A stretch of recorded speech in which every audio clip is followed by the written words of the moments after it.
जैसा कि ओमेक्स प्रोडक्ट की बात है, वो ओमेक्स एग्री लिमिटेड द्वारा बना हुआ है। ये प्रोडक्ट अच्छा है, जैसा कि किसानों को ओपिनियन है। और जो हमें यहाँ के रिप्रेजेंटेटिव से बात हुई तो उन्होंने बताया कि ये जो इसमें सबसे बड़ी बात है कि फास्फोरस और पोटेशियम के साथ साथ मैग्नीज भी है, जिंक भी है, सल्फेट भी है।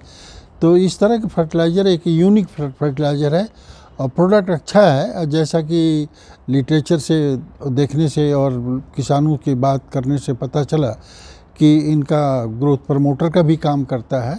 और कुछ एरिया में इसका ट्रायल्स डॉक्टर वर्मा जी ने बताया कि ट्रायल लगा हुआ, जैसे सहारनपुर में और मेरठ डिवीज़न में लगा हुआ, जमुनानगर में लगा हुआ। खास करके उन्होंने जिक्र किया कि शुगर केन के जो है, शुगर केन के सेट्स का दोनों तरह का उन्होंने किया कि सेट्स जो जब शुगर केन लगाते हैं, अगर उसको सीड ट्रीटमेंट करके यानी सेट्स ट्रीटमेंट करके लगाया जाए तो उसकी जर्मिनेशन भी जल्द अच्छा होता है और जो जर्मिनेशन हेल्दी होता है, तो इससे क्रॉप जो है सर्वाइवल काफ़ी अच्छा होता है और ग्रोथ भी अच्छी होती है। तो ये दोनों जिक्र के दौरान ये बात निकली कि क्या इसको फोलियर स्प्रे किया जा सकता है। तो in case of sugar cane में ये समस्या ज़रूर आती है कि स्प्रेइंग का सबसे बड़ा प्रॉब्लम होती है कि सेट बड़े हो जाते हैं और किस स्टेज में। जैसा कि लिटरेचर बता रहा है कि इसका 7 दिन से 40 दिन के अंदर ही इस पर स्प्रे किया जा सकता है, तो काफ़ी फ्रूट होता है। शुगर केन में बताया, जैसा कि लिटरेचर से पता चलता है कि जो प्रोडक्ट है ये बोरान की डिवीजन, खास करके वेजिटेबल्स क्रॉप साइंस में अब आजकल तो ये वैसे से 16 तत्वों की आवश्यकता पड़ती है, लेकिन खास तौर पर हमारे यहाँ जो इस्तेमाल होता है वो नाइट्रोजन फर्टिलाइज़र और जो है नाइट्रोजन, फास्फोरस, पोटास का ही किसान यूज़ करते हैं। तब ये देखा है डिफिशेंसी बोरान की आती है, डिफिशेंसी जिंक की भी आती है, मोलिब्डेनम की आती है, बोरान की। तो जो क्रॉप कैफ्टेरिया में ये सब की, जैसा कि ये सॉल्यूशन है, ये लिक्विड है, इसको स्प्रे के द्वारा इस जो बोरान और मैग्नीज की डिफिशेंसी उसको दूर किया जा सकता है।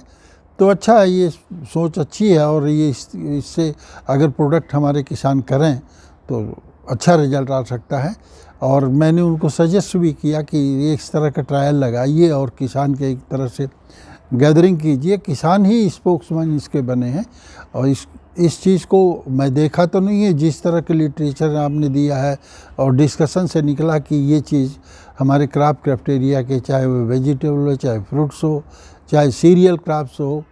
अब उनका कहना है कि कनक में भी इसके अच्छे रिजल्ट आए हैं और उनके कहने के हिसाब से करें, इसको मैं देखा नहीं हूँ। डॉक्टर वर्मा जी ने जो बात कही है, तो जो केमिकल कंपोजिशन उनके लिटरेचर से, उससे तो जाहिर होता है कि अब ये काफ़ी कारगर सिद्ध हो सकता है। तो लेटेस्ट ट्राई, इसको देखा जाए और करके इसको आगे किसान को तो मैं कहता हूँ कि ट्राई कर लीजिए। ट्राई करने में मैं नहीं कहता हूँ कि सारे खेत में करिए, थोड़ा के एरिया में करके देख लीजिए। अगर अच्छा रिजल्ट निकलता है तो इसको प्रयोग में लाया जा सकता है।